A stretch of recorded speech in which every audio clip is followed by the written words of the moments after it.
എന്ത് ചെയ്യാൻ പോവാ? എന്നെ ടെൻഷൻ പിടിപ്പിക്കാതെ. അയാൾ വരാതിരിക്കില്ല. ചെറുക്കം വന്നല്ലേ? വണ്ടി പാർക്ക് ചെയ്തിട്ട് വരും. വരട്ടെ വരട്ടെ.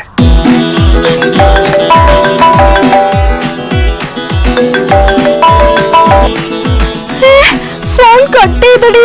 ഇനി വീണ്ടും നീ ട്രൈ ചെയ്ത് നോക്ക. അയാൾ സ്വിച്ച് ഓഫ് ചെയ്തു. അപ്പൊ നിനക്ക് വാങ്ങാത്തരേം കൺഫേം.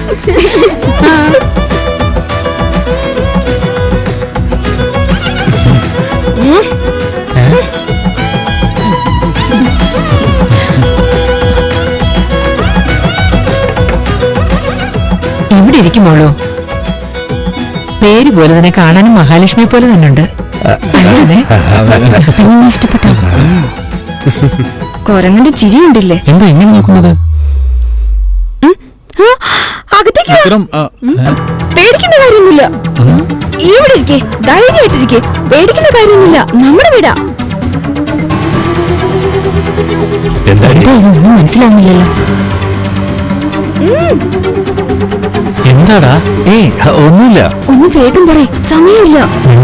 എന്താ ഇതൊക്കെ? എനിക്ക് മനസ്സിലാവുന്നില്ല. മഹയ്ക്ക് ചെക്കനെ ഇഷ്ടമായോ ചോദിക്കേ? മഹാ, എന്റെ മോനെ നിനക്ക് ഇഷ്ടമായോ? എന്തൊരു ചോദ്യാ! ഞാൻ കണ്ട ചെറുക്കനെ എന്റെ പെണ്ണിന് ഇഷ്ടപ്പെടാതെ. എനിക്ക് ഇഷ്ടമല്ല. നിങ്ങൾ കണ്ടുവച്ച ചെറുക്കനെ എനിക്ക് ഇഷ്ടമല്ല. നോക്ക് ആർമിക്കാരാ, ഇയാളെയാ എനിക്കിഷ്ടം. ഞങ്ങൾ തമ്മിൽ നല്ല സ്നേഹത്തിലാ. ഞാൻ ഇയാളെയാ കല്യാണം കഴിക്കാൻ പോകുന്നത്. ഇന്നലെ ഫോട്ടോ കണ്ടപ്പോ നിനക്ക് ഒന്നും അറിയാൻ മേലാത്ത പോലായിരുന്നല്ലോടാ. അഭിനയിച്ചല്ലേ? ഇല്ല. അപ്പൊ നിനക്ക് ഈ കൊച്ചിനെ നേരത്തെ അറിയോ? അതുകൊണ്ട് നിന്നോട് എന്തെങ്കിലും നിനക്ക് ഇതിനെ കുറിച്ച് എന്തെങ്കിലും അറിയോ? നിന്നെ കാണാൻ വേണ്ടി വന്ന് ചെറുക്കനടിയാമേ.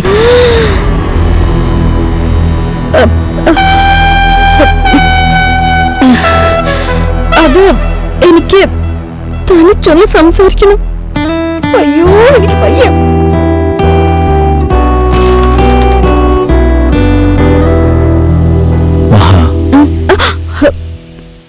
നിങ്ങൾ ആ ചെറുക്കനുള്ള കാര്യം എന്നോട് എന്താ പറയാതിരുന്നേ?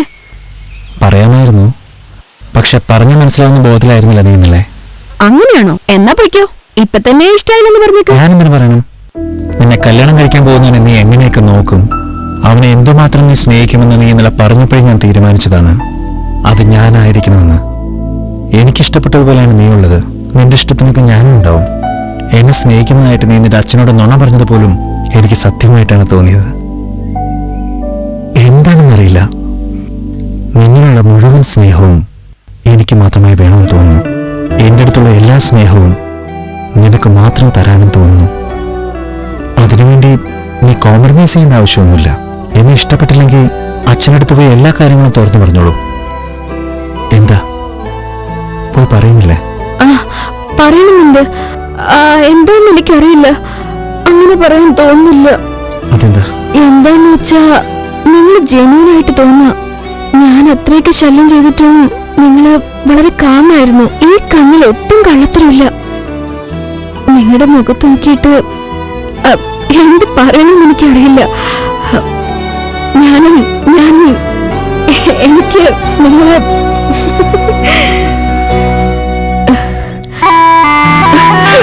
ഈ മെഡിസിൻ മാത്രം കണ്ടിന്യൂ ചെയ്താൽ മതി. എടാ, നിന്റെ മോനിപ്പോ വലിയ പൊസിഷനിലായില്ലേ? നിനക്ക് VRS വാങ്ങി വീട്ടിൽ കിടന്നുറങ്ങിക്കൂടെ? എന്തിനാടാ ഈ ടെൻഷനൊക്കെ? ഞാൻ അപ്പോഴേ പറഞ്ഞതാ അങ്കിൾ, ഇനി ഇവിടുന്ന് ഡിസ്ചാർജ് ആയ ഉടനെ VRS എടുപ്പിക്കും. ആദ്യം അതാ നീ ചെയ്യേണ്ടത്. അല്ലെങ്കിൽ ബാങ്ക് ഇവന്റെ തലയിൽ കൂടെ ഓടുന്നെന്ന് പറഞ്ഞു ഇവൻ നടക്കും. Take rest. ശരി, മര്യാദക്ക് കിടന്നോണം. മഹാ, നിങ്ങളെല്ലാം പോയി. സാറേ, വിക്രം ഉണ്ടല്ലോ ഇവിടെ. ജോൺ വരൂ. ജോൺ ആച്ചാ. Hello sir. വരൂ വരൂ. പറയടോ. സാർ, അച്ഛനിപ്പോ എങ്ങനെയുണ്ട് സാറേ? ഒന്നുമില്ല ജോൺ, ഈവനിങ് ഡിസ്ചാർജ് ചെയ്യാന്ന് പറഞ്ഞിട്ടുണ്ട്. ജോൺ സാർ, അച്ഛന്റെ ബാങ്കിലുള്ള പണം മോഷണം പോയി സാർ. എന്താ എന്താ മോഷണം പോയെന്നോ? അതെങ്ങനെ? ഞാനിവിടെ വരാമെന്ന് പറഞ്ഞില്ലേ? നീ പറയുന്ന കേക്ക്. ജോൺ അച്ഛനും ഒന്നിലും സംസാരിക്കുന്നത്. ഇങ്ങോട്ട് വരും. സാർ ഒന്ന് നിന്നെ. പണം എടുത്തത് സാറിന്റെ അച്ഛൻ തന്നെയാണ് സാർ. ഇവരെന്തൊക്കെയാണ് പറയുന്നത്? പണം ഞാൻ എടുത്തെന്നോ? ഇല്ല, സ്ട്രോങ് എവിഡൻസ് ഉണ്ട് സാർ. ഞാൻ കാണിച്ചില്ല. CCTV മുഴുവനും റെക്കോർഡായിട്ടുണ്ട് സാർ.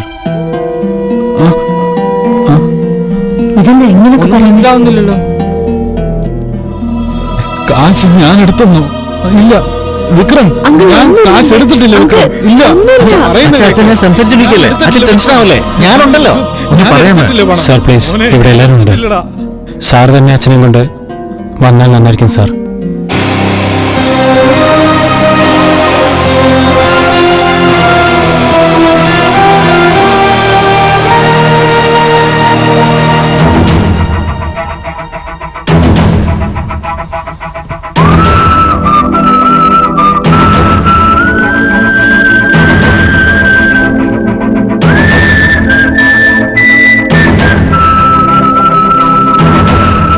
വിക്രം മോനെ, ഞാനല്ലടാ ഇത്.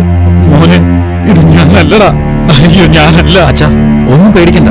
അച്ഛനൊന്ന് സമാധാനായിട്ടിരിക്കെ. ജോൺ, ആദ്യം ഈ ഫൂട്ടേജ് വെരിഫൈ ചെയ്തായിരുന്നോ? അതെല്ലാം ചെയ്തു സാർ. ഇത് ഒറിജിനലാണ് സാർ.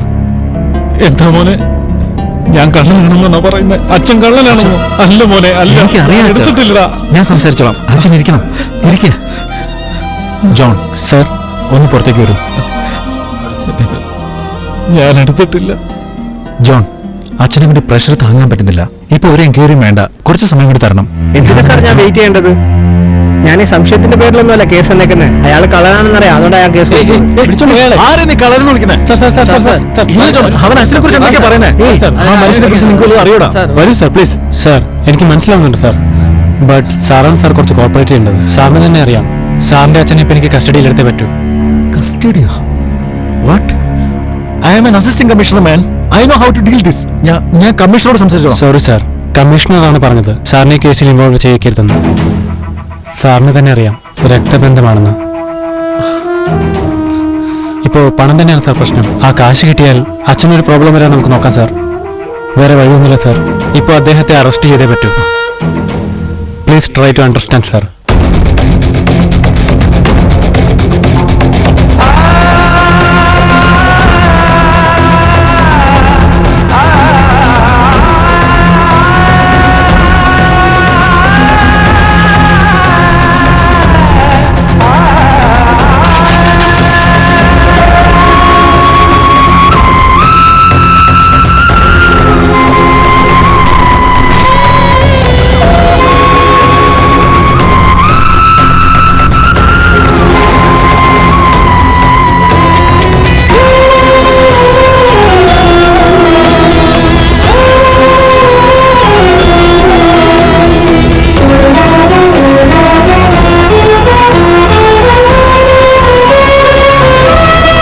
ചോദിക്കുന്ന ചോദ്യത്തിന് എന്തെങ്കിലും മറുപടി തന്നാലേ എനിക്ക് അച്ഛനോട് എന്തെങ്കിലും ചെയ്യാൻ പറ്റില്ല അച്ഛാ.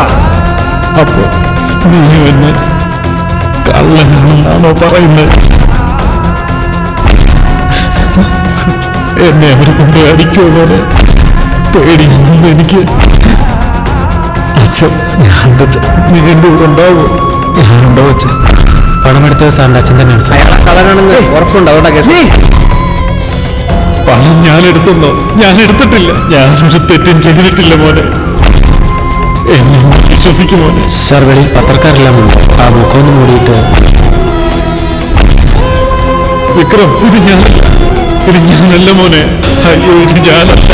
എന്നെ അവർ കൊണ്ടുപോയി അടിക്കുമോ മോനെ? ഇത് പേടിയാ മോനെ. സാർ, ഞാനെന്തോ ദേഷ്യത്തിൽ അങ്ങനെ സംസാരിച്ചപ്പോൾ I am really sorry sir.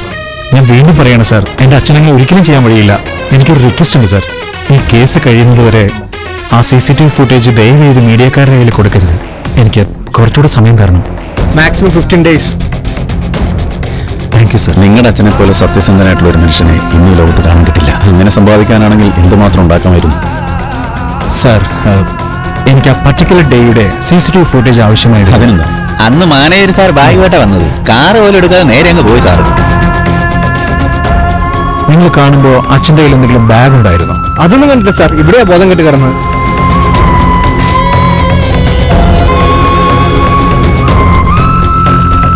Prasad sir, ഇത് ഫോറൻസിക് ലാബിലെ ടെസ്റ്റിന് അയക്കാം. എന്നോട് എന്തിനാ ചോദിക്കുന്നത്? ഇത് നടക്കില്ല, എനിക്ക് ഇഷ്ടമല്ല, ഇതിന് ഞാൻ സമ്മതിക്കില്ല. നിങ്ങളുടെ മോടെ ജീവിതമാണ്. നീ വന്നേ.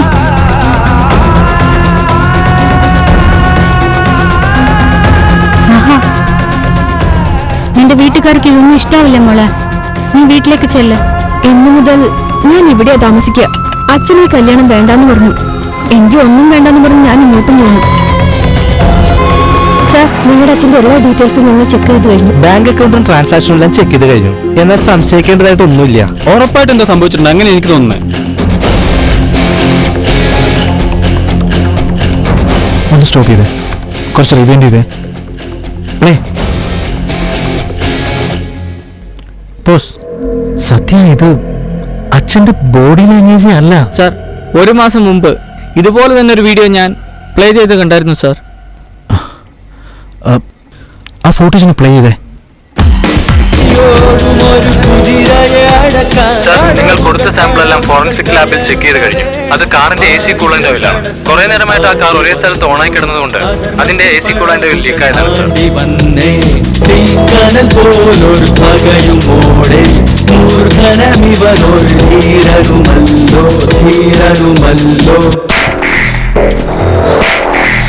സത്യ, എന്താ ബ്രോ?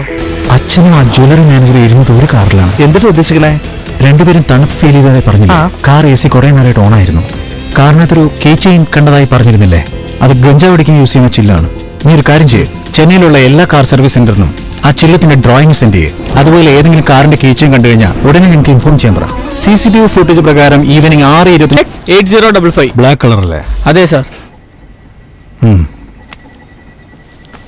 ഈ കാർ ഓണറിന്റെ ഡീറ്റെയിൽസ് ഉടനെ എനിക്ക് വേണം.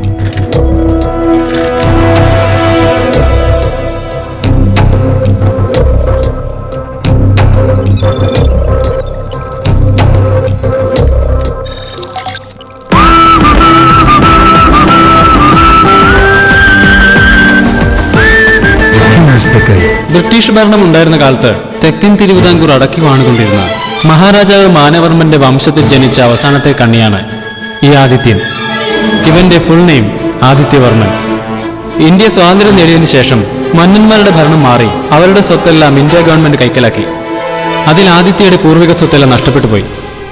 ബാക്കി വന്നത് അവരുടെ കൊട്ടാരവും ഗവൺമെന്റ് നൽകിയ കുറച്ച് പ്രോപ്പർട്ടിയുമാണ്. രാജാവിന്റെ അധികാരം നഷ്ടപ്പെട്ടിരുന്നെങ്കിലും ആദിത്യയുടെ അച്ഛൻ അയാളുടെ ജീവിതശൈലി മാറ്റാൻ തയ്യാറല്ലായിരുന്നു. സ്വത്തുക്കൾ വിറ്റ് നശിപ്പിച്ച അയാൾ ജീവിച്ചു. അവസാനം ആ കുടുംബത്തിന് പെരുവഴിയിൽ നിൽക്കേണ്ടതായി വന്നു. ആ അപമാനം താങ്ങാൻ കഴിയാതെ ആദിത്യന്റെ അച്ഛനും അമ്മയും ആത്മഹത്യ ചെയ്തു. ആ സമയത്ത് അവന്റെ വയസ്സ് 13. അങ്ങനെ അവനൊരു അനാഥാലയത്തിൽ ചേർന്നു. ഞങ്ങളുടെ അനാഥാലയത്തിലാണ് കൊണ്ടുവന്ന് ചേർത്തത് സാർ. 2 ദിവസമേ ഉണ്ടായിരുന്നുള്ളൂ. അവനൊന്നും കഴിക്കില്ല സാറേ. ഞാൻ ക്യൂവിൽ നിന്ന് ചോറ് വാങ്ങണമെന്ന് എന്നോട് ചോദിക്കും. പിറ്റേ ദിവസം ആളെ കാണാനില്ല. അതിനുശേഷം ഇങ്ങോട്ട് വന്നിട്ടേയില്ല. അവൻ ആദ്യം ഞങ്ങളുടെ കമ്പനിയിലാണ് ജോലിക്ക് ചേർന്നത്. കാണാൻ നല്ലൊരു പയ്യനാ, ആര് കണ്ടാലും ഇഷ്ടപ്പെടും. നല്ലവണ്ണം ഇംഗ്ലീഷും സംസാരിക്കും. ഫോറിനേഴ്സിനെല്ലാം ഗൈഡായിട്ട് ഞാൻ തന്നെ അവനെ വിട്ടത്. ഫോറിനേഴ്സിന്റെ എല്ലാം ഫേവറേറ്റ് ഗൈഡ് അവൻ തന്നെയായിരുന്നു. നല്ലവണ്ണം അവൻ കാശൊക്കെ ഉണ്ടാക്കുകയും ചെയ്തതാ. അവരോടെല്ലാം 5 സ്റ്റാർ ഹോട്ടലിൽ തങ്ങി വെള്ളം കഞ്ചാവ് ഇല്ലാത്ത ഒന്നുമില്ല സാർ. അവൻ അടിച്ചു പൊളിച്ച് തന്നെ ജീവിച്ചതാ. അയാൾ എന്റെ ക്ലാസ്മേറ്റ് ആയിരുന്നു സാറേ. ഞങ്ങൾ എപ്പോഴും ഒരുമിച്ചാ വെള്ളം അടിക്കുന്നത്. അല്ല സാറേ, എല്ലാവരും എന്തിനാ ബാറി പോകുന്നത്? നല്ലതുപോലെ കുടിച്ചിട്ട് എൻജോയ് ചെയ്യാൻ വേണ്ടിയാണല്ലോ. പക്ഷെ അവന്റെ ഉദ്ദേശം വേറെ ആയിരുന്നു.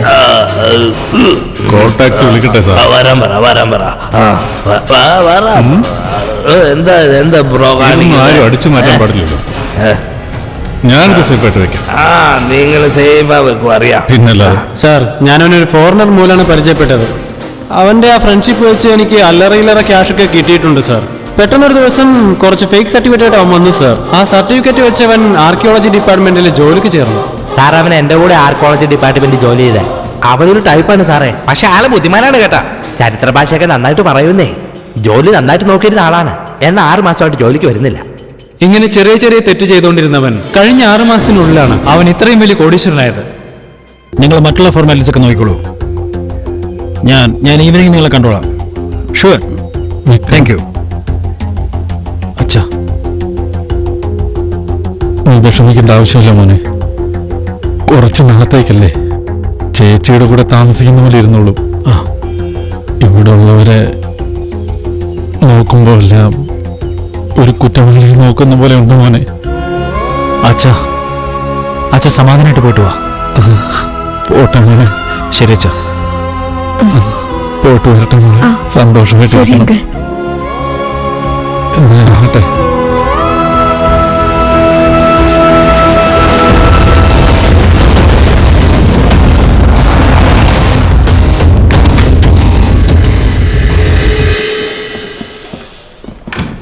ഇതൊക്കെ അവന്റെ വീട് റെയ്ഡ് ചെയ്തപ്പോൾ കിട്ടിയതാ സാർ. സത്യം, ആർക്കോളജി ഡിപ്പാർട്ട്മെന്റിൽ നിന്ന് ഇതിനെക്കുറിച്ച് അറിയാവുന്ന ആരെങ്കിലും ഉണ്ടെങ്കിൽ വരാൻ പറയൂ. ആയിക്കോട്ടെ. പ്രസാദ്. Yes sir. ഇത് എവിഡൻസ് റൂമിൽ വെക്കണ്ട. വേറെ എവിടെയെങ്കിലും സേഫ് ആയിട്ട് വെക്കണം. Okay sir.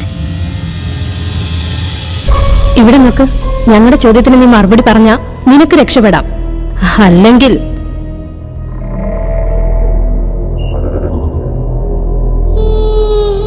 ഏയ് എന്താടാ തുറച്ചു നോക്കുന്നേ? ഇപ്പൊ നീ മര്യാദയ്ക്ക് മറുപടി പറഞ്ഞില്ലെങ്കിൽ നിന്നെ അടിക്കേണ്ടി വരും.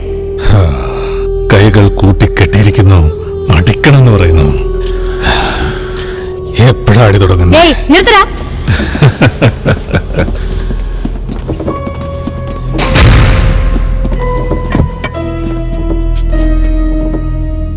ഇവൻ എന്തെങ്കിലും പറഞ്ഞോ? ഇല്ല സർ. ജ്വല്ലറി കേസിലും ബാങ്ക് കേസിലും നീ തന്നെയാണ് കൊള്ളയടിച്ചെന്ന് എനിക്കും അറിയാം, അതുപോലെ നിനക്കും അറിയാം. ഇനി അറിയാനുള്ളത് ഒരേ ഒരു കാര്യം മാത്രമാണ്. ബാങ്കിലിരുന്ന് എങ്ങനെയാണ് നീ എന്റെ അച്ഛനെ കൊണ്ട് പണം എടുപ്പിച്ചത്? എന്ത്? ബാങ്കിൽ നിന്ന് പണം എടുത്തത് നിന്റെ അച്ഛനാണെന്നോ? എടാ ദുഷ്ടന്മാരെ, അതിന് എന്നെ എന്തിനു പിടിച്ചു വെച്ചിരിക്കുന്നത്? നിന്റെ അച്ഛൻ അടിച്ചു മാറ്റിയ പണം എന്റെ വണ്ടിക്കകത്തിട്ട് പാവം ഒരു നിരപരാധി എങ്ങനെ ജയിലിനകത്താക്കിയല്ലോ. സാർ, ബാങ്കിലെ CCTV ഉണ്ടാവും സാർ. ആ ഫുട്ടേജ് എടുത്ത് നോക്ക് സാർ. അതിൽ നോക്കി അറിയാം സാർ ആരാ പണം എടുത്തെന്ന്. ഒന്ന് വേഗം നോക്ക് സാർ. എന്താ മച്ചാനെ, ഞാൻ പറഞ്ഞത് ശരിയല്ലേ? ആ ഫുട്ടേജ് എവിടെ? വീഡിയോ. CCTV ഫുട്ടേജ് എല്ലാം ഭദ്രമായിട്ട് ഇരിക്കേണ്ട സ്ഥലത്ത് തന്നെ ഇരിപ്പുണ്ട്. കെട്ടുകണക്കിന് പണവുമായിട്ടല്ലേ നിന്നെ ഞങ്ങൾ പിടിച്ചത്. ആ ഫുട്ടേജ് മാത്രമേ ഇവിടുന്ന് ന്യൂസിന് പോവുള്ളൂ. ഇനി നീ പറയേണ്ടത് ഒരേ ഒരു കാര്യം മാത്രമാണ്. ഈ കാര്യങ്ങളെല്ലാം എങ്ങനെയാണ് നീ എല്ലാവരെ കൊണ്ട് ചെയ്യിപ്പിച്ചത്? പറയടാ.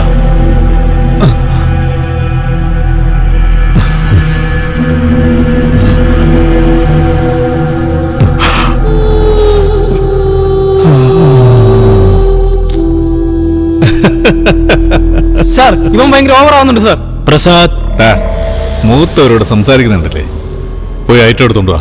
ബോർമാൻ. ഞങ്ങളിങ്ങനെ ക്ഷമിച്ചോണ്ട് തല കയറണോ? മച്ചാനെ, നീ അടിക്കുമെന്ന് വിചാരിച്ച് കണ്ടവനൊക്കെ ആദിത്യ, നീ ഇപ്പൊ എവിടെയാന്നുള്ള കാര്യം പറഞ്ഞോ? ഇപ്പൊ ഞാനിവിടെ നിന്റെയൊക്കെ കൺട്രോളിലാണെന്നാ മനസ്സിലിരിപ്പല്ലേ? അല്ലേ? ഇനി 10 മിനിറ്റിനകം ഇവൻ മരിക്കും. ഇവൻ ചത്തിട്ട് വാ സംസാരിക്കാൻ. വരുമ്പോഴേ നിന്റെ അച്ഛന്റെ CCTV ഫുട്ടേജ് ഒളിപ്പിച്ചു വെച്ചിരുന്നില്ലേ, അതെടുത്തോണ്ട് വാ. എന്താണ് ബ്രോ? അവൻ എന്നിട്ട് എന്തൊക്കെയോ പറയുന്നതാണ്. പ്രസാദേ,